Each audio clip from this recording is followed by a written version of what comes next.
প্রিয় দর্শক, ওসমান হাদিকে নিয়ে চাঞ্চল্যকর তথ্য ইতিমধ্যেই নেট দুনিয়ায় তোলপাড় সৃষ্টি হয়ে গিয়েছে। এই ভিডিওতে কিছু গুরুত্বপূর্ণ তথ্য দেখতে পারবেন। ওসমান হাদি ভাইকে কী কারণে গুলি করা হয়েছে, এমনকি এই বিষয়টি কেন্দ্র করে সামনে কি হতে যাচ্ছে, এই বিষয়ে চাঞ্চল্যকর তথ্য আজকের এই ভিডিওর মাধ্যমে দেখতে পারবেন। তাই না টেনে ধৈর্য হয়ে সম্পূর্ণ ভিডিও দেখবেন। চ্যানেল নতুন হয়ে থাকলে সাবস্ক্রাইব করে পাশে থাকা বেল আইকনটি অন করে দেবেন, যাতে করে প্রত্যেক মুহূর্তের আপডেটগুলো সবার আগে পৌঁছাবে আপনার কাছে। তাহলে দর্শক, চলুন কথা বাড়াবো না, স্ক্রিনে থাকা ভিডিওটি দেখে আসি।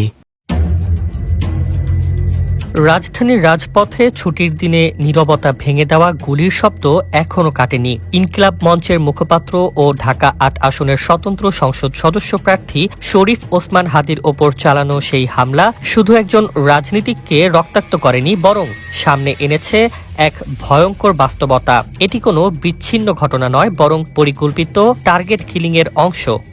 নতুন এবং ফিরে আসা গ্রাহকদের জন্য নগদে চলছে ক্যাশব্যাক সহ প্রতিদিন হাজারো উপহার জেতার সুযোগ। হবে আশা আর ফেরা সারপ্রাইজ সেরা। বিশ্বস্ত সূত্রে জানা গেছে, হাদির নামের পাশাপাশি আরো কয়েকজন শীর্ষস্থানীয় জুলাই যোদ্ধা এই হত্যার তালিকায় আছেন। ওই তালিকায় রয়েছেন জাতীয় নাগরিক পার্টি এনসিপির দক্ষিণাঞ্চলের মুখ্য সংগঠক হাসনাত আব্দুল্লাহ এবং আমার বাংলাদেশ অর্থাৎ এবি পার্টির সাধারণ সম্পাদক ব্যারিস্টার আসাদুজ্জামান ফুয়াদ সহ আরো কয়েকজন গুরুত্বপূর্ণ সংগঠক। উদ্দেশ্য একটাই, নির্বাচনের আগে মাঠের প্রভাবশালী কণ্ঠগুলোকে চুপ করিয়ে দেওয়া। সবচেয়ে উদ্বেগজনক তথ্য হলো, এই হামলার আগেই সরকারকে স্পর্শকাতর ও সুনির্দিষ্ট তথ্য দেওয়া হয়েছিল। সেপ্টেম্বর মাসে যুক্তরাজ্য প্রবাসী একজন আইনজীবীর মাধ্যমে এসব তথ্য সরকারের গোয়েন্দা সংস্থা ও উচ্চ পর্যায়ের দায়িত্বশীলদের কাছে পৌঁছে দেওয়া হয়।